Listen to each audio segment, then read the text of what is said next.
Good afternoon, everybody, and welcome back to the Moms Like Me podcast powered by Support Now, where we get to meet all types of amazing women and moms that we're either introduced to or families that come through the platform whose stories inspire us. And I can think of no one better to invite to this podcast than our next guest, who is a beautiful mother of three, who we got to know in the most tragic of circumstances. And while obviously today she will share the sad part of her story, I also know that there is a lot of inspiration to be gleaned from everything that she has experienced and where she finds herself now. So with that, Meredith Lewis, welcome to the podcast. Thank you so much for being with us today. Thank you for having me. It's a real privilege. Of course. Meredith, I would love for those that don't know your story, I'd love, if you're comfortable, for you to share kind of what brought you to Support Now and brings you to this podcast today. Absolutely. So last April 2023, my husband deployed with his Osprey squadron to Australia. We were probably in the Marine Corps about 15 years. He was the executive officer of the squadron, and we had been stationed in Hawaii for a little over a year. And so we were pretty comfortable, quite settled, lived on base, had a really strong community. And for he and I, this was, I think, his fifth deployment. And for two of our three girls, it was their first deployment. He deployed shortly after we had our first daughter when we were living in Okinawa, Japan, from the time she was 4 months to 9 months. And then subsequent to that, we had a stretch where he wasn't deploying, he was an instructor. And so we just kept making babies, and he was home every night. And it was about as normative and structured as you can be in the Marine Corps for a period of time. And so I wasn't really afraid or nervous. Like I said, our time in Hawaii was the strongest and kind of most cohesive community we had had in our tenure throughout, different duty stations and tours and deployments, in part because of the season of life we were in, having been married over 10 years, having young children.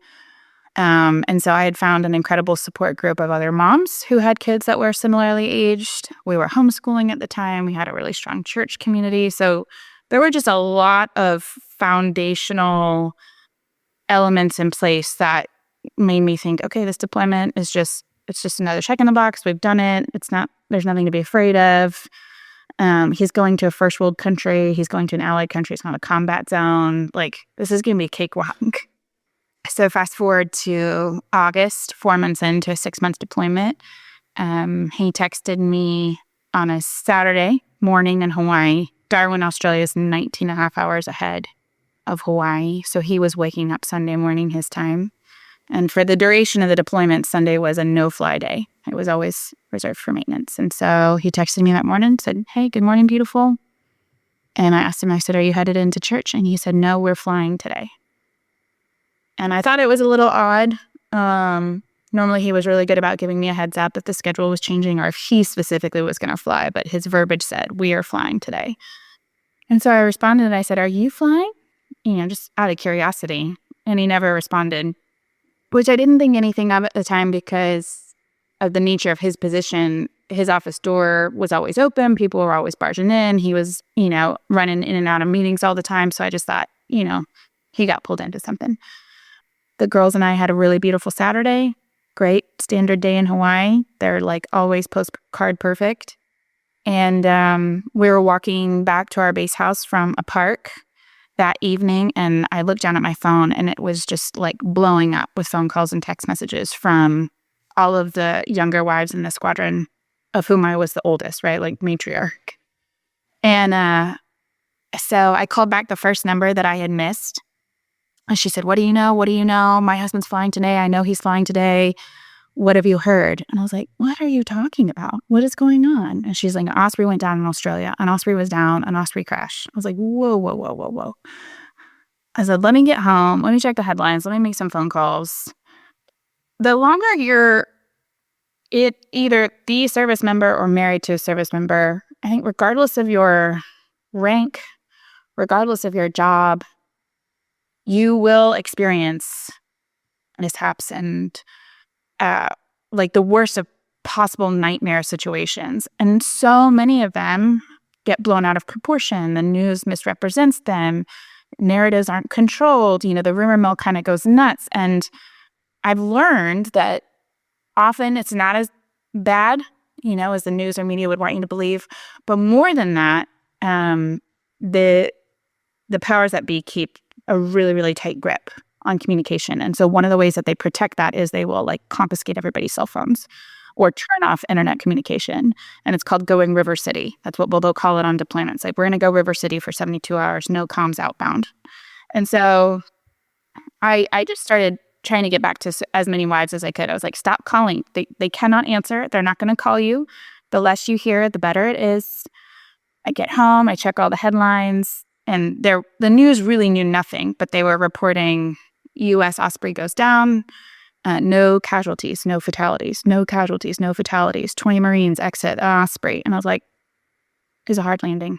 That sucks and it's scary, but if no one died, that's still a good day, right? It is the best and the worst of circumstances. So I went to bed, fed my kids nuggets and mac and cheese, threw them in the bath, got them in bed. We said our prayers. And I just remember thinking to myself, I kept checking and kept refreshing. No casualties, no fatalities. I was like, we'll hear from him when the dust settles. And my doorbell rang at 2:30 in the morning. And I honestly, my first thought, it was the loudest sound I've ever heard. The fact that I fell asleep at all, looking back, is kind of counterintuitive, but it was the loudest, most resounding chime. And I was immediately fully alert and completely awake. I grabbed my husband's robe and I ran downstairs as gently as I could. All three of the girls were asleep downstairs. And I thought it was a wife, because I had told a bunch of them, I said, hey, listen, if you are too scared to stay at your home tonight, come to my house. You can sleep in my guest room. You can sleep on my couch. I will stay up with you, but please try to sleep. They are fine. So I really thought it was just a young wife who couldn't. And as I approached the front door, there was this thin pane of glass next to the front door, and backlit by the street light was a uniformed Marine officer, covered. And I knew. It was just immediate, because they don't wear that uniform. They don't wake you up. And there are so many formalities to the outworking of the procedures. It either they know or they don't, and they don't come to you if they don't know. So I opened the door, and he said, Mrs. Lewis, my name is Major Huckabee. I have news regarding your husband. May we please come in? And Navy chaplain was standing next to him. And I don't remember. I know that the shock was instantaneous. And that in and of itself, that physiological outworking of how your body will just respond to a traumatic event and for the sake of preservation, mentally, emotionally, what your body does that you're not aware of, in my case until months after the fact, is pretty remarkable.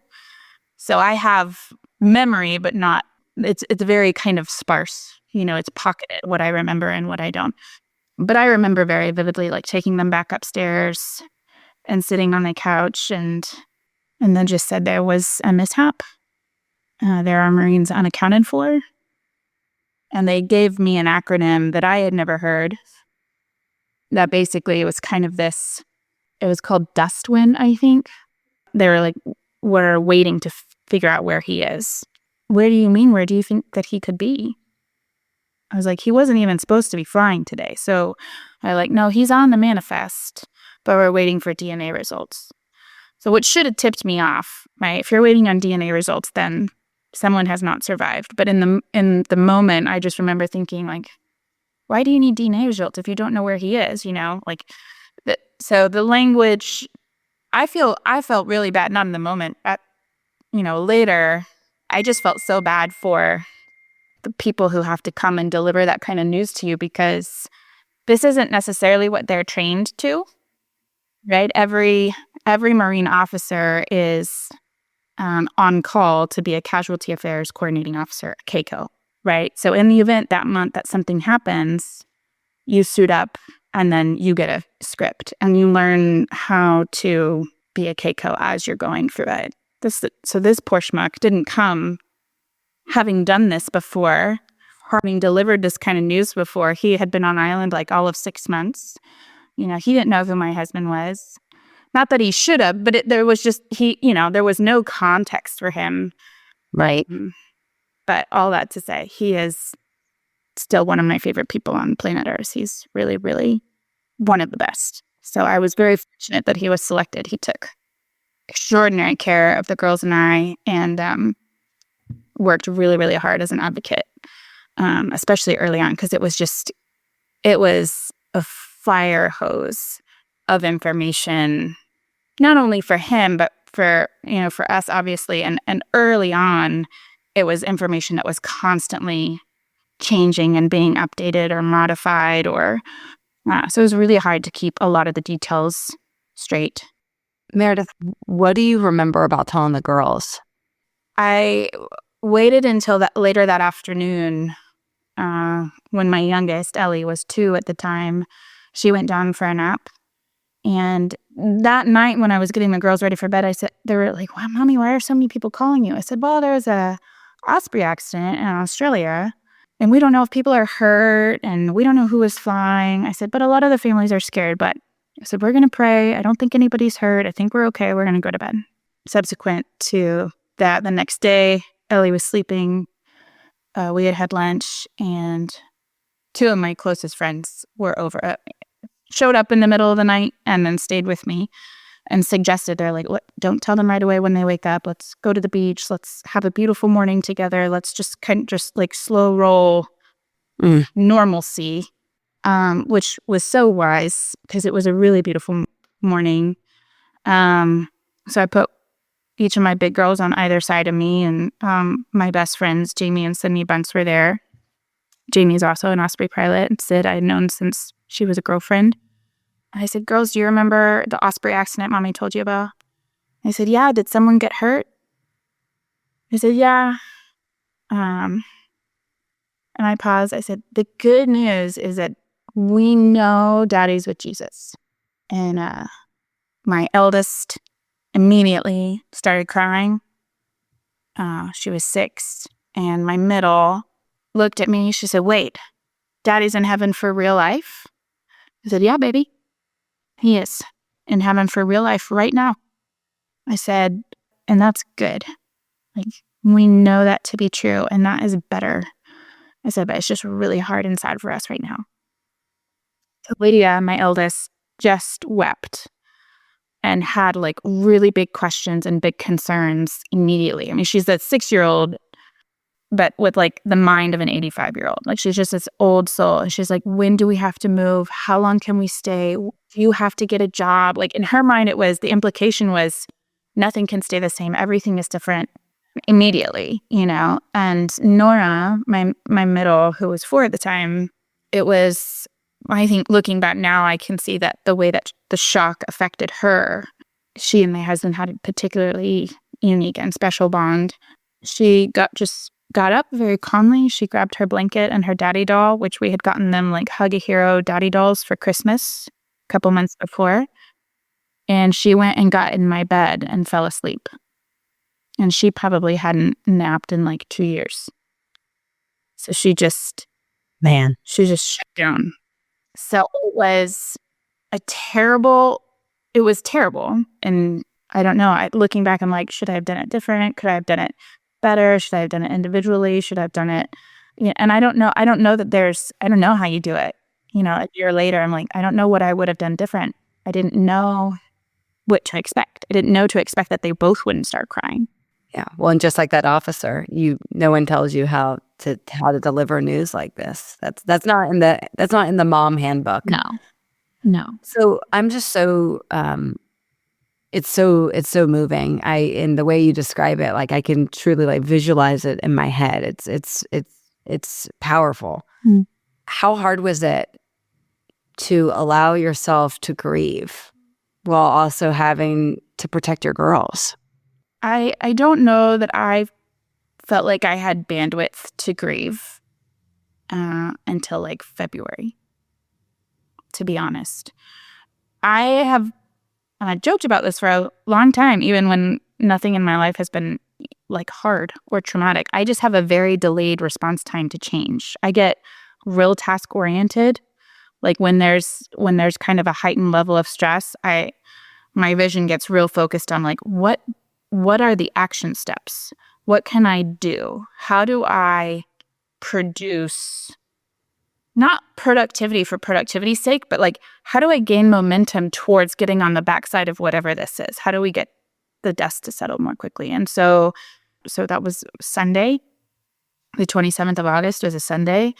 We were wheels up to Dover on Friday. We went straight from Dover to Denver. And we were there for a little over 2 weeks while we waited for him. And then took them a long time to prepare him. And then we had like 3 days of events. There was a dignified transfer that was this big media thing through Denver. When he arrived home, the celebration of life was Friday. The graveside military was Saturday. And then we were like out of there on Sunday morning back to Hawaii. So that took us to like the end of September. It's wild. However prepared you feel you may be in terms of finances and wills. And Tobe was a very organized, methodical, well-planned, well-prepared husband and father. Everything was in order. And it was still a full-time job for me because every account, every credit card, everything that had his name and my name, I had to send a death certificate to every single institution to say it has to just be my name. And then all the procedural outworkings of whatever those implications were, even for it to go really smoothly. I was the only one that could make that phone call. I was the only one who could give my consent.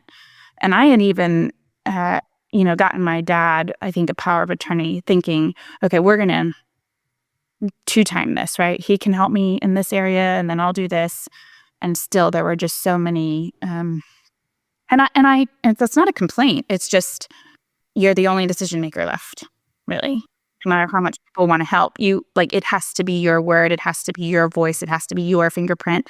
And so I enrolled the girls in a local school. We were previously homeschoolers. So then it was preparing them for that, which was this very stark 180 that demanded a lot of my attention and energy thinking like, is this right? If it's just for now, will they be okay so that I can take care of the things that only I can take care of, to circle back around to being able to give them all of me when this is handled. But I can't delay these things, right? And by the grace of God, they assimilated very easily. Their teachers were extraordinary, loved them so well. And it gave us structure to adapt to, which I desperately needed. I'm a very routine-oriented person. I love me some structure. I mean, to the point where it's like so boring. But when you have littles, structure and redundancy is like really stabilizing, right?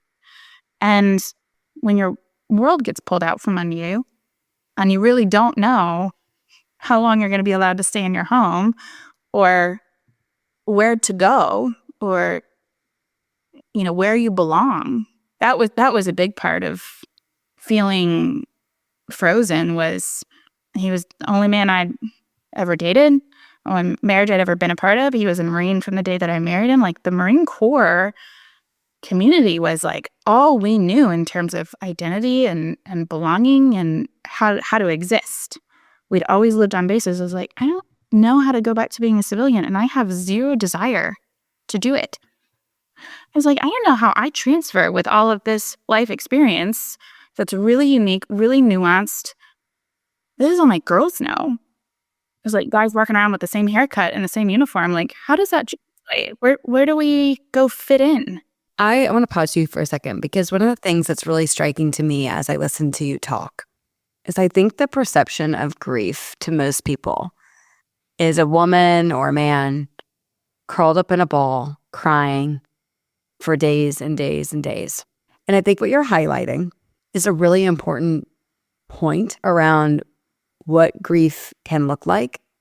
And I also think it highlights a lot of what widows feel, with especially widows with young kids, is that it's not that you can't grieve, but there is so many other things that you have to do. You have to compartmentalize.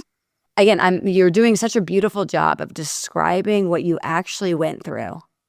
And I think it's so different than when people hear what happened to you, they're thinking of a version of Meredith that doesn't represent what Meredith is actually dealing with. It was surprising to me. I for months, one of my biggest fears was like, I'm not grieving. I'm functioning. I'm going through the motions. I'm getting shit done, but I'm not feeling anything. And I remember telling my friends, I was like, did I love him? Does it matter to me? Do I care? Because by all metrics on paper, I'm kind of killing it. Like I've got all these applications in and I've responded to all these things, and not like events and things, but like I'm showing up. My kids are in school. We're going to church. We're still participating. We have permission to stay on base up to 3 years. I have like written off making any major decision regarding moving. I'm not going to make any major sudden changes or movements. I was like, I don't want to go anywhere. I don't want to make a rash decision. And part of it was the squadron was still 2 months out from coming home. So there was an element, I think, of I was still in deployment mode, right? Like we came home from Denver and all of his funeral services, and nobody else's husbands were home. So in my mind, I was like, no one else has their husband either. I'm a victim. This is still a team effort to finish this thing well, to get everybody back, and then it was holidays. November and December are a real bitch because you have the Marine Corps birthday, which is November 10th, and always the Marine Corps ball. That was our first date back in 2010. So that's a significant thing. And I went to the squadron ball that, month after they got home, because in my mind, I was like, I don't want to be anywhere else than with the people that I shared him with. I want to be as close to him as possible. And that's with these people. I belong with these people. And then our wedding anniversary is the 12th. And then my birthday is in November. And then it's Christmas. And then it's his birthday 3 days after Christmas. So like November and December have always been these really emotionally memory charged weeks for us. Had family in and out a lot, visitors and long-term guests that just wanted to come be with us, which to each their own. Did it serve me at the time? Yes. Did it delay my being able to sit still and be quiet? Yeah. I wasn't in my home alone for 4 months after his passing. And in part, I was scared to be home alone, quiet and sitting still. Yeah. But by end of January, I remember thinking like, I don't like that I'm not crying myself to sleep every night. I don't like how surprised people are when they see me. They're like, oh my God, you look really nice today. I'm like, well, yeah, I showered, shaved my legs. I got ready. Like, I'm not just, when people are surprised that you're better by outward metrics than they think they would be or anticipated you would be, you start to kind of wonder, I'm like, well, am I just a fraud? Am I doing it wrong? For me, that was the dialogue. And so once the last of our guests finally left, like mid-January, I'm not kidding, like we had family basically move in with us from like September through January. Every night once the girls went down, I was like, how do I crack? Like, how can I break myself? Because I don't like it's building. I feel it. You feel it in your body. Grief is wildly physical. I do know that I was grieving because the toll that it took on me physiologically. The people that were closest to me, they were like, you don't look good. And I was like, I feel fine. They're like, okay, great. You don't look good. I lost weight. And your body just changes. Like it is a thing that your that your organs filter all of the hormones, all of the grief, all that emotion. Like I had a kidney infection that was really hard to kick for a long time. Your body gets tired of carrying it. And so end of January, I finally got kind of pissed at myself. I was like, this is dumb. I want to cry for him.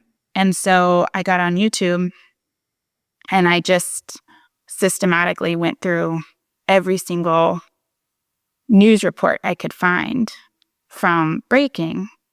US MV-22 Osprey goes down in like the first to like the aerial video of his procession through Denver. And the last video I found was actually of all the radio calls that they released. And I just listened to all the pilots in the air circling overhead, calling in for emergency support. And I think that finally did me in because his voice wasn't there.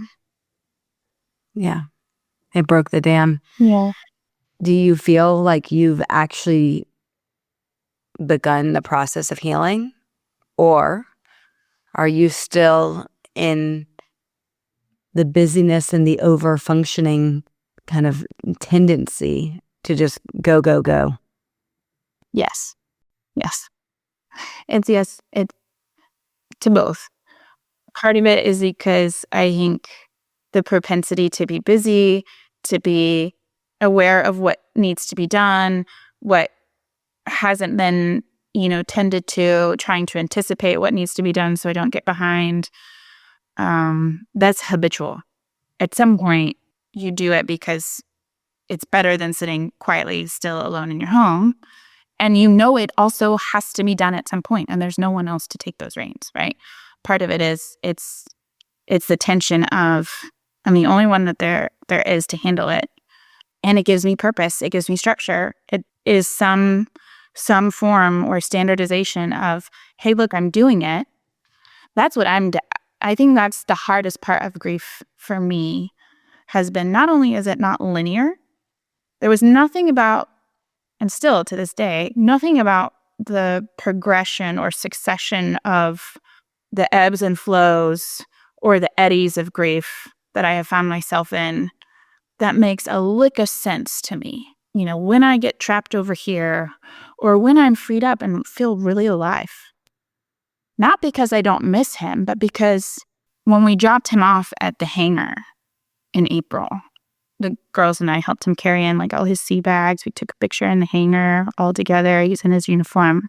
And we walked us back to the minivan, and he took a moment with each girl to hold her and look at her and then put her in her car seat. And then I was last. There's a lot I love about my husband. He liked me a lot. I know that he was into me, right? But it wasn't like a verbal way. Not with words. He would never be like, you're so hot. He wasn't like he was a man of few words. And he never used hot. He didn't use beautiful. He'd be like, I think you're cute. I'm like, oh, damn it, I'm not 13. I would like a little, I'm 30, whatever. And I've got 3 kids, and this is the mom butt I have left. Like, you've seen it in all its, give me a little. So all that to say is the best compliment he could have given me and like a really beautiful foreshadowing looking back. But I was the last one to get spoken to and kissed and put in the car. And he just looked at me and said, you're such a strong woman. You're going to be fine. You're really good at what it is that we're doing. And I'm so proud of you. I'm not worried at all.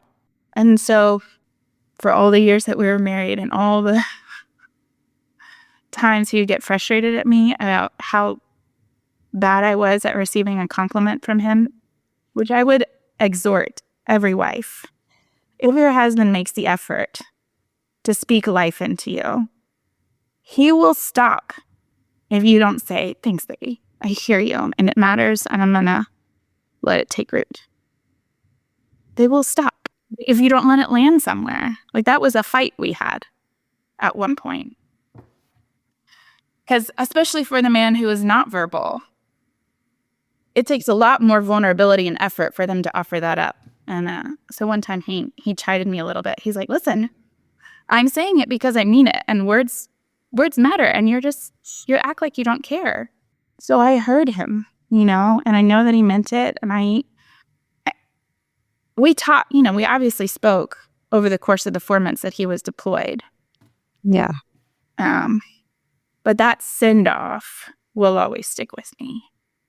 Not because we didn't think he wasn't coming home, just because we were about to do life in tandem, continents apart, still as a team, but just by necessity, independent of one another. Yeah, and I think it's supernatural to want to cling to the thing that gives you the most sense of strength and hope and a path forward. I truly could talk to you forever. I like, this has been so beautiful hearing you talk about this experience and the way that you have. My final question is, how are you doing today? I feel pretty steady.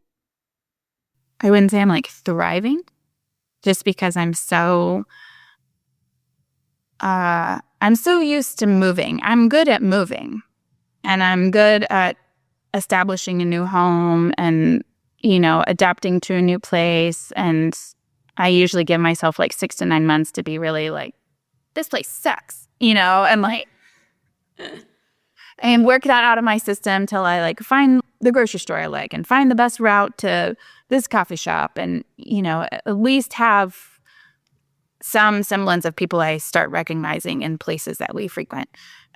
What's so different and uncomfortable about this move and this home and this time is that like we don't have a hard stop.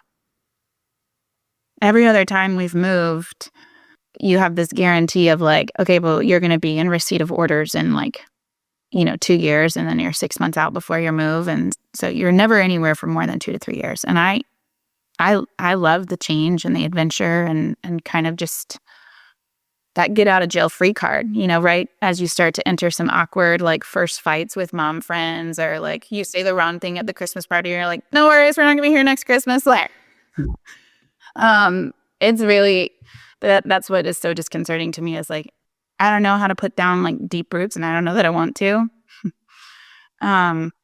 But unsolicited, unprovoked, when the girls have these like spectacular days at school and they're just having the best time in their stability, right? Their home, their room, their school, the redundancy of their routine. They've said to me, my eldest two, without me really going and looking for it or asking, they're like, we really like it here.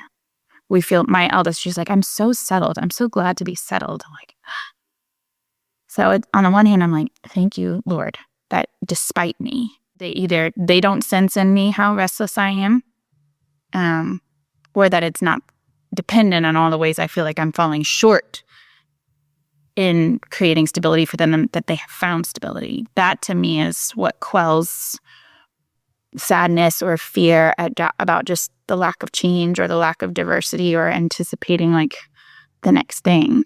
Well, yeah, and it sounds like you're truly wrestling now with this new lifestyle change.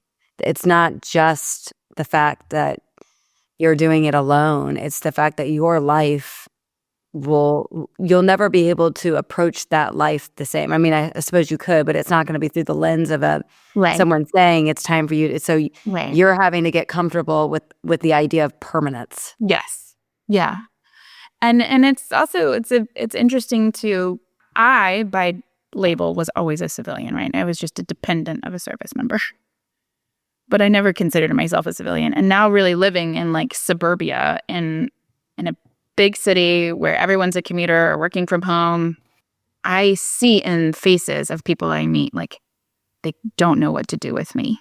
And I ably am like, I also don't know how to relate to you. Your life as a CPA from 9 to 5 sounds boring as hell. And I'm so sorry that you have tassels on your loafers and you don't know how to like go out and do something hyper tactical. Amazing. Listen, CPAs, God bless them. But it's just, I mean, especially too, like if I think a lot of people assume I'm divorced. And so the conversational arc is very benign. It's very organic. It's very short. And then there's this hard stop at widow. And then people really don't know what to do with you because it's like, oh, we're new to the area. Really? Where did you move from? Oh, we lived in Hawaii. What took you to Hawaii? My husband was in the military. Oh, my word. Thank you for your service. What does he do now? Like, he's no longer with us. Oh, my God. And like, where do you go? Not 50% of the women that I speak to, that exact verbatim conversation ends in tears for them. And I feel terrible. I really do. I feel bad that I make people and uncomfortable. That's been the other hard part of moving is like, it's a very ostracizing, oscillating feeling to be like, I'm really afraid to share my story with you because then there's not really this logical place to put me. Like being widowed is like this other category. And there's no other way to say it. I mean, you're not going to like put out a press release that, new family to, in suburb is, it's just like, where do you go? How do you articulate that in a way?